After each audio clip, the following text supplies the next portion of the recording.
Hello दोस्तों, हमारे channel study update में आपका स्वागत है। और मैं आज आपके लिए संविधान के राष्ट्रपति टॉपिक से 25 महत्वपूर्ण क्वेश्चन लेके आया हूं, जो कि आपकी सभी एग्जाम में पूछे जाते हैं। तो मैं आपका ज़्यादा समय न लेते हुए चलते हैं, क्वेश्चन को शुरू करते हैं। अगर आप ऐसे ही वीडियो पाना चाहते हैं तो हमारे चैनल को सब्सक्राइब एंड लाइक ज़रूर कर दीजिएगा। तो चलते हैं आज के हमारे पहले क्वेश्चन की ओर। हमारा पहला क्वेश्चन देख लेते हैं। हमारा पहला क्वेश्चन है, भारतीय संविधान के अनुसार देश का प्रथम नागरिक कौन होता है? तो आप सभी को पता होगा कि भारतीय संविधान के अनुसार देश का प्रथम नागरिक राष्ट्रपति होता है। चलते हैं हमारे अगले क्वेश्चन की ओर। हमारा अगला क्वेश्चन है, भारत का राष्ट्रपति बनने के लिए न्यूनतम आयु कितने वर्ष होनी चाहिए? तो आप सभी को पता होगा कि भारत का राष्ट्रपति बनने के लिए न्यूनतम आयु जो रखी गई हैं वह 35 वर्ष रखी गई हैं। तो इसका करेक्ट आंसर डी हो जाएगा। चलते हैं हमारे अगले क्वेश्चन की ओर। आज का हमारा अगला क्वेश्चन है,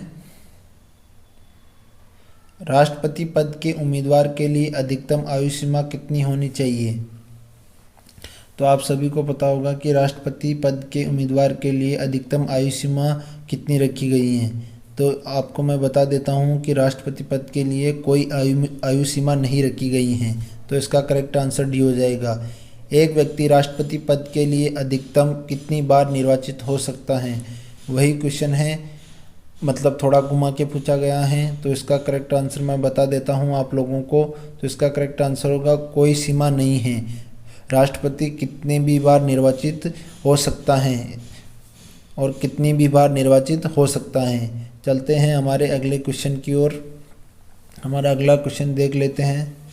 हमारा अगला क्वेश्चन होगा, राष्ट्रपति पद के निर्वाचन हेतु कौन सी पद्धति अपनाई जाती है? तो आपको ऑप्शन दिए गए हैं, इस हिसाब से क्वेश्चन में आंसर देना है आप लोगों को। तो इसका करेक्ट आंसर मैं बता देता हूं आप लोगों को। इसका करेक्ट आंसर जो होगा, एकल संक्रमणीय मत पद्धति होती है प्रधान राष्ट्रपति के निर्वाचन के लिए। चलते हैं हमारे अगले क्वेश्चन की ओर। राष्ट्रपति पद के चुनाव संबंधित विवादों को किस से निर्देशित किया जाता है? जब राष्ट्रपति का चुनाव होता है तो विवाद हो जाता है, तो उसे उच्चतम न्यायालय द्वारा ये संशोधित किया जाता है। हमारा अगला क्वेश्चन है, राष्ट्रपति पद के उम्मीदवारों को चुनाव प्रचार हेतु कितना समय मिलता है? तो आप सभी को पता होगा कि राष्ट्रपति पद के उम्मीदवारों को चुनाव प्रचार हेतु 2 सप्ताह का समय मिलता है, 14 दिन का।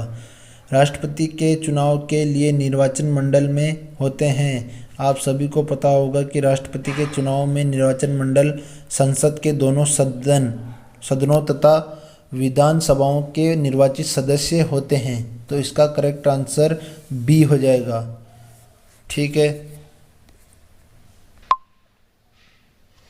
चलते हैं हमारे अगले क्वेश्चन की ओर। हमारा अगला क्वेश्चन होगा, भारत के राष्ट्रपति को उसके पद से हटाने की प्रक्रिया क्या है? तो आप सभी को पता होगा कि राष्ट्रपति को उसके पद से हटाने की प्रक्रिया संसद के द्वारा अविश्वास का प्रस्ताव, आपको ऑप्शन दिए गए हैं, आपको इसमें से बताना है। तो इसका करेक्ट आंसर होगा, इसका करेक्ट आंसर संसद द्वारा महाभियोग। चलते हैं हमारे अगले क्वेश्चन की ओर। राष्ट्रपति पर महाभियोग किस आधार पर लगाया जा सकता है? तो आप सभी को पता होगा कि राष्ट्रपति पर महाभियोग कब लगाया जा सकता है। तो आपको इसमें से बताना है। तो संविधान के अतिक्रमण करने पर राष्ट्रपति पर महाभियोग लगाया जा सकता है। चलते हैं हमारे अगले क्वेश्चन की ओर। राष्ट्रपति पर महाभियोग की प्रक्रिया किस देश के संविधान से ली गई है? तो आपको देना है इसमें answer, America, Canada, Japan, Ireland.